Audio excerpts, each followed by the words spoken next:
ஒரு பொருளை பார்த்துட்டோன்னா கூட அது மேலே கோபத்தை உருவாக்கக்கூடிய தன்மை பெறும். கொஞ்சம் கோபத்தை குறைக்க வாக்கிங் போகிறது பழகி கொள்ளுங்கள். இறைவன் நாமத்தை சொல்லி இந்த நேரத்தில் இதெல்லாம் ஏற்படும். சனி பகவானுடைய பார்வை எவர் மேலே விழுதோ அதெல்லாம் கட்டுக்குள் வரும் என்று தான் சொல்லுவாங்க. நல்லா வந்த வருமானம் கூட இப்போ திடீர்னு பார்த்தா கட் ஆகிடும்.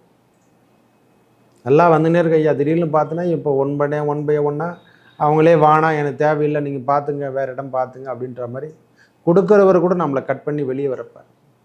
இதிலிருந்து நாம் எவ்வாறு மீள முடியும், நாம் எப்படி வெளியே தப்பிச்சு கொள்ள முடியும் என்றால், இறைவன் முருகப்பெருமானை தவிர்த்து வேறு எதுவுமே கிடையாது. லக்ஷ்மி நரசிம்மரை எவர் ஒருவர் வழிபடுகின்றாரோ நவ கிரகங்களும் அவருக்கு கட்டுப்படும். ஆஞ்சநேய பெருமானை எவர் ஒருவர் வழிபடுகிறாரோ அந்த பிரச்சனையிலேருந்து விடுபடலாம். செய்வினை கோளாறுகள், பில்லி, சூன்யம், ஏன்னா இந்த காலத்தில் அந்த மாதிரி செஞ்சு வச்சா மாதிரியே தோணும். இந்த 2025 நடைபெறக்கூடிய சனிப்பெயர்ச்சி எவ்வாறு தாக்கத்தை கொடுக்கும் ஒவ்வொரு ராசிக்கும், அதாவது மேஷம் முதல் மீனம் வரைக்குமே சொல்கிறேன். இந்த சனி பகவானுடைய மாற்றம் தரக்கூடிய காலங்கள் நம்மளுக்கு எப்படி இருந்தாலும் மார்ச் மாதம் தான் நடைபெற போகுது. அடுத்த வருஷம் 2025க்கு அப்புறம் தான் நம்மளுக்கு சனி பயிற்சி. அந்த மாற்றங்கள் முன்னாடியவே அந்த 6 மாதத்துக்கு முன்னவே தென்படுமா. குரு பகவான் வந்தால் 3 மாதத்துக்கு முன்னவே தென்படும். இதுவே சனி பகவானாக இருந்தால் அவர் 6 மாதத்துக்கு முன்னே அந்த மாற்றங்களை கொடுத்தார். டைரக்ஷன் சொல்கிறோம் இல்லை, ஒவ்வொரு கிரகத்தினுடைய பார்வை பலாபலம், அந்த பலாபலங்கள் எல்லாம் மாறி அமைக்கும் போது அந்த சூழ்நிலைக்கெல்லாம் இப்போவே தென்பட ஆரம்பிச்சிடும். இது எவ்வாறு இருக்குவது விரிவாக பார்க்கலாம் வாருங்கள். கன்னிராசிக்காரங்களுக்கு கண்டகச்சனி ஆரம்பிக்கிறது. இதில் என்னென்ன நம்மளுக்கு கிடைக்கும், அதாவது இதுவரைக்கும் நம்மளை ஊர்ந்து சென்று கொண்டிருந்தவங்க எல்லாரும் அதில் நம்ம தெரிஞ்சுக்கணும்.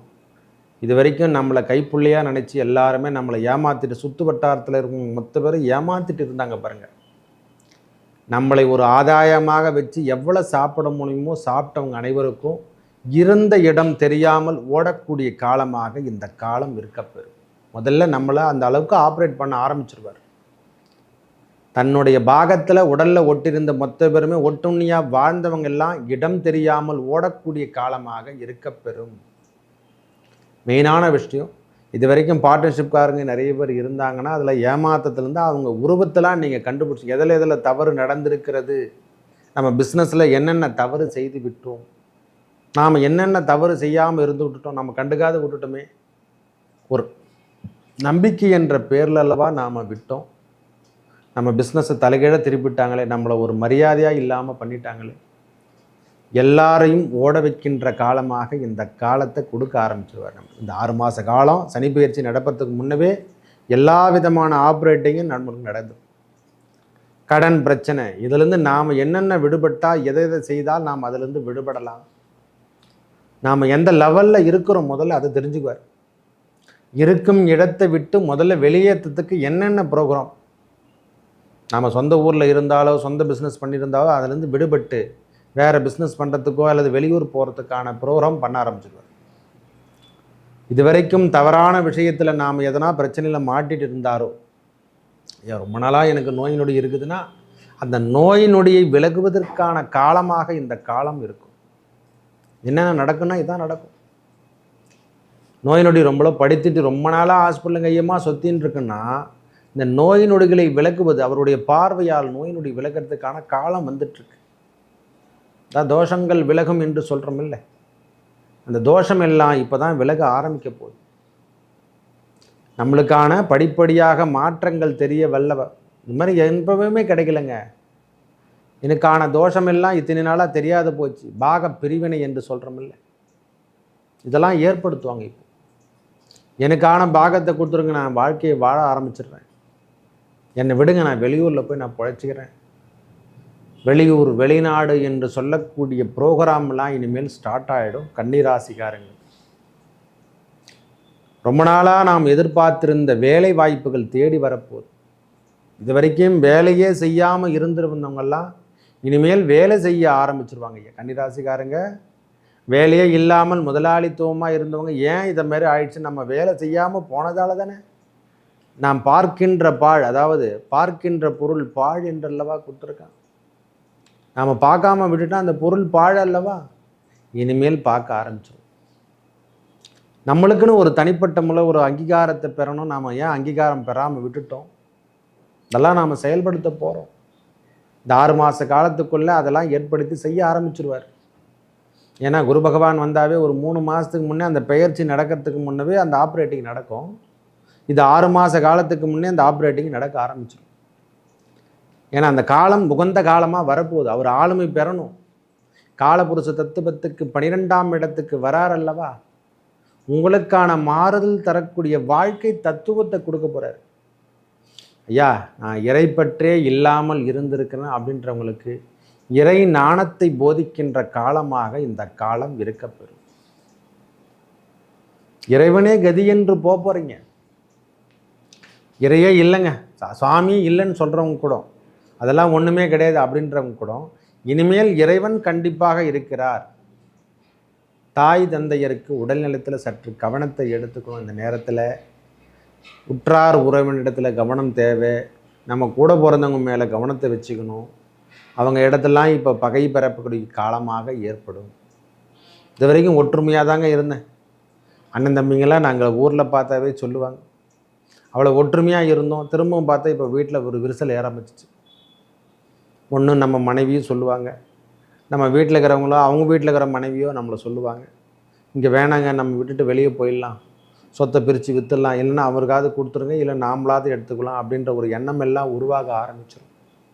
இப்போ தனியாக அதுக்கு தனி மேற்கொள் என்று சொல்கிற மாதிரி பாக பிரிவினை என்று சொல்லக்கூடிய அமைப்பை ஏற்படுத்தி தருவார். பிரச்சனை எங்கே இருக்குதுன்னு சொல்லிட்டு முதல்ல சுட்டி காட்ட ஆரம்பிச்சிருவார். நம்மளுக்கு தேவையில்லாத டென்ஷன் பிபிலாம் ஏற ஆரம்பிக்கும். ஒரு பொருளை பார்த்துட்டோன்னா கூட அது மேலே கோபத்தை உருவாக்கக்கூடிய தன்மை பெறும். கொஞ்சம் கோபத்தை குறைக்க வாக்கிங் போகிறது பழகி கொள்ளுங்கள். இறைவன் நாமத்தை சொல்லி இந்த நேரத்தில் இதெல்லாம் ஏற்படும். சனி பகவானுடைய பார்வை எவர் மேலே விழுதோ அதெல்லாம் கட்டுக்குள் வரும் என்று தான் சொல்லுவாங்க. நல்லா வந்த வருமானம் கூட இப்போ திடீர்னு பார்த்தா கட் ஆகிடும். நல்லா வந்துன்னே இருக்கு ஐயா, திடீர்னு பார்த்தோன்னா இப்போ ஒன் பை ஒன்னாக அவங்களே வானா, எனக்கு தேவையில்லை, நீங்கள் பார்த்துங்க, வேறு இடம் பார்த்துங்க அப்படின்ற மாதிரி கொடுக்குறவர் கூட நம்மளை கட் பண்ணி வெளியே வரப்பார். இதிலிருந்து நாம் எவ்வாறு மீள முடியும், நாம் எப்படி வெளியே தப்பிச்சு கொள்ள முடியும் என்றால், இறைவன் முருகப்பெருமானை தவிர்த்து வேறு எதுவுமே கிடையாது. திருச்செந்தூர் சென்று வாருங்க, பழனிக்கு போயிட்டு வாங்க. எப்பொழுதெல்லாம் ஓய்வு கிடைக்குதோ திருக்கொள்ளிக்காட்டீஸ்வரர் அக்னீஸ்வரரை போய் பார்த்துட்டு வாங்க. திருவாரூருக்கும் திருத்துறைப்பூண்டிக்கும் நடுவில் இருக்கக்கூடிய திருக்கொள்ளிக்காட்டீஸ்வரரையும் அந்த அக்னி பெருமான் அக்னீஸ்வரரை பார்க்கும் பொழுதெல்லாம் நம்மளுடைய துன்பங்கள், இறைவன் தான் ஒருவரால் காப்பாற்ற முடியும். நம்மளை இறைவனை தவிர்த்து வேற யாராலையும் காப்பாற்ற முடியாது. நம்ம ஆலயத்துக்கு, நம்ம ஊருக்கு அருகாமல் இருக்கக்கூடிய சிவாலயத்துக்கு போங்க, பிரதோஷ வழிபாடை மேற்கொள்ளுங்கள். இதெல்லாம் அதனுடைய தாக்கத்தை குறைக்கக்கூடிய காலம். நம்மளால் தாக்கத்தை எதுவும் பண்ண முடியாது. அவர் கொடுக்கின்ற தாக்கத்தை ஓரளவுக்கு நமக்கு பகவானுக்கிட்ட கேட்டு குறைச்சிக்கலாம், அவ்வளோதான். எது நடக்கணுமோ அதெல்லாம் நடத்துவார். கணவன் மனைவிக்குள் கருத்து வேறுபாடுலாம் ஏற்படக்கூடிய காலமாக இருக்கும். நல்லா இருந்தங்க, நாங்கள் 2 பேரும் வாழ்வாதாரம் நல்லா தாங்க 25 வருஷமாக வாழ்ந்துட்டுருக்கோம். திடீர்னு பார்த்தா விரிசல் ஏற்படுதுங்கன்னா இதெல்லாம் ஏற்படுத்துவார் அவர். அந்த எண்ணமெல்லாம் உருவாகும். இதெல்லாம் நாம் மாற்றி அமைக்கணும்னா இறை நாட்டத்தால் மட்டும்தான் நாம் அதெல்லாம் மாற்றி அமைக்க முடியும். இறைவனுடைய நாமம் என்று சொல்லக்கூடிய தேவாரத்தையும் திருவாசகத்தையும் நாம் பாடனாதான், அந்த திருமுறையை பாடனாதான், இல்லை ஆழ்வார் பெருமக்கள் பாடின அந்த விஷ்ணு சமஸ்கர நாமவழி எடுத்துங்க, லலிதா சகஸ்கர நாமவழி எடுத்துங்க, கந்த புராணத்தை பாடி வாங்க, விநாயகர் அகவலை பாடுங்க, காலையிலேருந்து விநாயக பெருமானை அரச மரத்து விநாயகரை சுற்றி வாங்க. எங்கன்னா நம்ம ஊரில் இருக்கக்கூடிய முருகர் ஆலயத்துக்கு எப்பொழுதும் போயிட்டு வரத்துக்கு ஃபாலோ பண்ணுங்க. நான் சொல்லுவாங்களாம், என் நேரமும் இருப்பேன். இந்த முருகனை நினைச்சிங்கன்னா எந்த நேரமும் ஒன்றா இருக்கலாம். முருகனே தெய்வம் என்று வழிபடுங்க, ஒரே வார்த்தை. அந்த திருத்தணி முருகனை வழிபடுங்க, சோளிங்க நரசிம்மரை வழிபடுங்க. நான் ஒரே வார்த்தை சொல்லுவேன். யோக நரசிம்மர் ராணிப்பேட்டை டிஸ்ட்ரிக்டில் இருக்கக்கூடிய சோளிங்கல் அருள்பாலித்து கொண்டிருக்கும் அந்த யோக நரசிம்மரையும் லக்ஷ்மி நரசிம்மரையும் யோகா ஆஞ்சநேயரை வழிபட வழிபட இந்த கண்டகச்சனின்னு எந்த சனியாக இருந்தாலும் அகப்பட்டு வெளியே வந்துடலாம். லக்ஷ்மி நரசிம்மரை எவர் ஒருவர் வழிபடுகின்றாரோ நவ கிரகங்களும் அவருக்கு கட்டுப்படும். ஆஞ்சநேய பெருமானை எவர் ஒருவர் வழிபடுகிறாரோ அந்த பிரச்சனையிலேருந்து விடுபடலாம். செய்வினை கோளாறுகள் பில்லி சூன்யம், ஏன்னா இந்த காலத்தில் அந்த மாதிரி செஞ்சு வச்சா மாதிரியே தோணும்.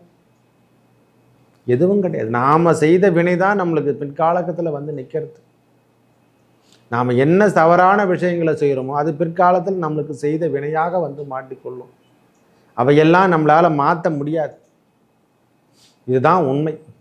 இறைவனுடைய நாமத்தையும் இறைவனுடைய பேரையும் இறைவனுடைய கோயிலுக்கும் நாம் செல்லும் பொழுது தான் இந்த கண்டகச்சனியுடைய பார்வை, அதாவது வீட்டில் இருக்கக்கூடிய பிரச்சனை, வெளியில் இருக்கக்கூடிய பிரச்சனைகள், கடன் வாங்கினவங்க கூட இது வரைக்கும் கடன் கொடுத்து கொண்டு இருந்தவங்க கூட கடன் கொடுக்க மாட்டேன் என்று சொல்லக்கூடிய காலத்தில் ஏற்படுத்துவோம். இந்த நேரத்தில் நாம் இதெல்லாம் ஆப்ரேட்டிங் பண்ணிவிட்டு நாம் என்னென்ன பிஸ்னஸுக்கு என்னென்ன செய்யணும், எதை போட்டால் நம்ம மாற்றிக்கலாம், இதெல்லாம் என்னென்ன செய்யலாம் அப்படின்ற முடிவுக்கெல்லாம் நாம் இப்போ எடுத்தால் தான் இந்த 6 மாதத்துக்குள்ளே அதெல்லாம் மாற்றி அமைச்சிக்க முடியும்.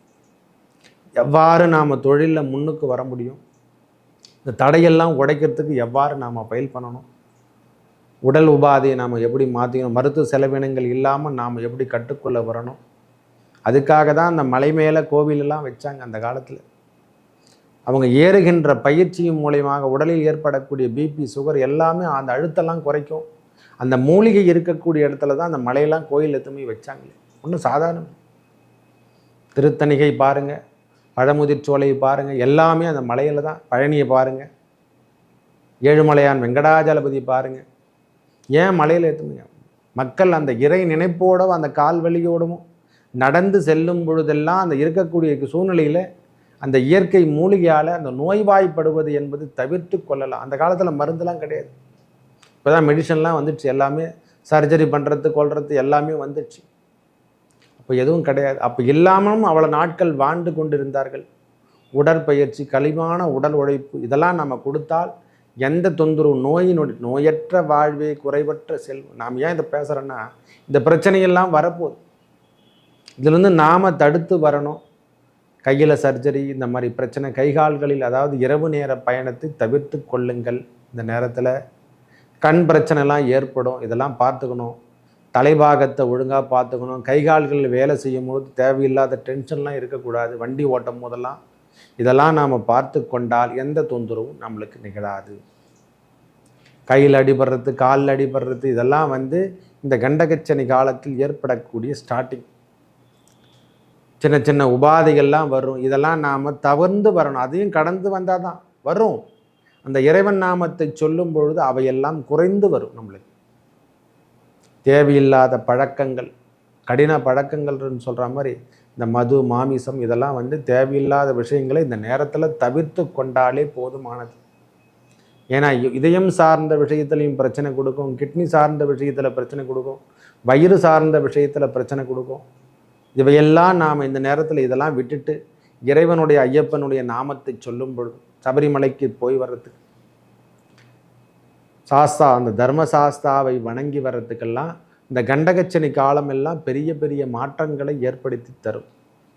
நல்ல உடல் உழைப்பை நீங்கள் தரவல்லவராக மாறப்போறீங்க. இது வரைக்கும் வேலை செய்யாமல் இருந்தவங்க கூட இனிமேல் வேலை செய்யக்கூடிய பாக்கியத்தை பெறப்போறீங்க. ஓஹோ, நாம் இதுவே கவனிக்காத விட்டுட்டோமா, ஏன் இந்த தவறெல்லாம் செஞ்சுட்டோம், நாம் ஏன் இதெல்லாம் எண்ணி பார்க்கணும். தயவு செய்து இந்த காலத்தை மாற்றி அமைக்கக்கூடிய காலமாகவும், இதுவரைக்கும் பாவத்தில் இருந்தவங்களுக்கெல்லாம் இது ஒரு புண்ணியம் தரக்கூடிய, ரொம்ப நாளாக கஷ்டப்பட்டு இருக்கணுங்களாம் இது ஒரு ரிலீவல் கொடுக்கின்ற காலமாக வெளியூர் செல்லக்கூடிய பாக்கியம் பெறுவீங்க இந்த கண்டகச்சனி காலத்தில்.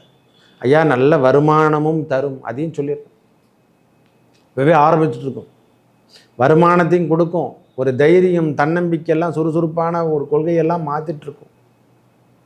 இதை செஞ்சால் நம்மளால் முடியும்னு சொல்லிட்டு கடன் கேட்டால் கூட கொடுப்பாங்க. இந்த நேரத்தில் அதையெல்லாம் ஆப்ரேட் பண்ண ஆரம்பிச்சுட்ருவார். இந்த 6 மாத காலத்துக்கு முன்னே என்னென்ன செய்யணும், உங்களுக்கு என்னென்ன தேவைகள் கொடுக்கணும், எல்லாம் பார்க்கணும், எல்லாத்தையுமே ஆப்ரேட் பண்ண ஆரம்பிச்சிருவார். இந்த கண்டகச்சனி காலத்தில் கன்னிராசிக்காரங்க இது வரைக்கும் இழந்தவை அனைத்தும் மீட்டெடுக்கக்கூடிய காலமாகும். ரொம்ப நாளாக கஷ்டப்பட்டுருக்கேன், ரொம்ப நாளாக கஷ்டப்பட்டுருன்னு சொல்கிறாங்க இல்லை கன்னிராசிக்காரர். இந்த கன்னிராசிக்காருக்கு விடுதலை பெற போகிறாங்க. எது எது சரி, நாம் ஏன் தவறு செய்து விட்டோம் என்று எண்ணி பார்க்குற அளவுக்கு அவங்களுக்கான காலம் வந்துச்சு. ஓஹோ, இதெல்லாம் நாம் செய்யாமல் விட்டுட்டோமா அப்படின்ற ஒரு எண்ணம் எல்லாம் உருவாக போகுது. நல்ல முன்னேற்றத்தையும் முன்னேற்றமான இடத்தையும் நீங்கள் தேர்வு செய்ய போகிறீங்க. ஓஹோ, இங்கே இருந்தால் நம்மளுக்கு தொந்தரவு கொடுத்துக்கினே இருப்பாங்க, நாம் வெளியே போயிட்டு நாம் நிம்மதியாக வாழலான்ற ஒரு எண்ணத்தை முதல்ல உருவாகும். இது வரைக்கும் தொந்தரவோடு வாழ்ந்தவங்க இனிமேல் தொந்தரவு விட்டுட்டு வெளியே போகிறோம். ஓஹோ, இவ்வளோ தான் நம்ம வாழ்க்கை, அண்ணன் தம்பி உறவு இவ்வளோ தான், தாய் தந்தையர் பாசங்கள் இவ்வளோ தான் அப்படின்ற ஒரு எண்ணமெல்லாம் உருவாயிடும். பிள்ளைகள், நாம் பெற்ற பிள்ளைகள் கூட நம்மளை தொந்தரவு பண்ணி வெளியே அனுப்பிச்சிட்டாங்களே அப்படின்ற ஒரு எண்ணமெல்லாம் தோற்றுவிப்பார். இந்த காலத்தில் தகுந்த கவனத்துடன் இருக்க வேண்டிய காலமாக இந்த காலம் கன்னிராசிக்காரங்களுக்கு சொல்கிறேன். இரவு நேர பயணத்தை தவிர்த்து கொள்ளுங்கள். இறைவனுடைய நாமத்தோடு இந்த நேரத்தை செயல்படுத்துங்க. எல்லா காலமும் சனி பெயர்ச்சினா எந்த சனியாக இருந்தாலும் சமாளிக்கலாம் சாமி. இறைவனுடைய நாமம் ஒன்றே போதுமானது. அவனுடைய நாம கீர்த்தி ஒன்றே போதும். அவருடைய இறைவனுடைய பாடல் தேவாரம் திருவாசகம் எவர் ஒருவர் எடுக்கின்றாரோ அவங்க கையால் அதை தொட்டுட்டாங்கன்னா அந்த உங்களுக்கு பிரச்சனை என்பது வாழ்விலே கிடையாது. திருவாசகம் ஒன்று போதும், ஒரு வாசகம் போதும். அதை நீங்கள் ஃபாலோ பண்ணுங்கள். அண்ணாமலையாரை வழிபட வழிபட திருவண்ணாமலை கிரிவலமும் எல்லா நாளும் போங்க. நான் உடனே சொல்ல, எப்போ உனக்கு ஓய்வு கிடைக்குதோ அந்த அண்ணாமலையார் உண்ணாமலை அம்மையை வழிபட வழிபட கன்னிராசிங்க கண்டகச்சனின்னு எந்த சனியாக இருந்தாலும் நீங்கள் வெட்டு விட்டு வீட்டு வரலாம். முருகப்பெருமானை திருத்தணிக்கு போயிட்டு வாங்க ஐயா, எந்த துன்பமும் உங்களுக்கு வரவே வராது. கிருத்திகையோ சஷ்டி திதியோ நீங்கள் எடுத்துக்கங்க. இப்போலேருந்தே ஃபாலோ பண்ணுங்கள். நம்ம துன்பத்தை மாற்றியவன் ஒரு ப்ரோக்ராம் பண்ணுறேன்னா 6 மாதத்துக்கு முன்னே நம்ம அதெல்லாம் ஆக்டிவேட் பண்ணிடணும். இதெல்லாம் வரபோதுறானா இதெல்லாம் நாம் என்னென்ன செய்கிறோம்?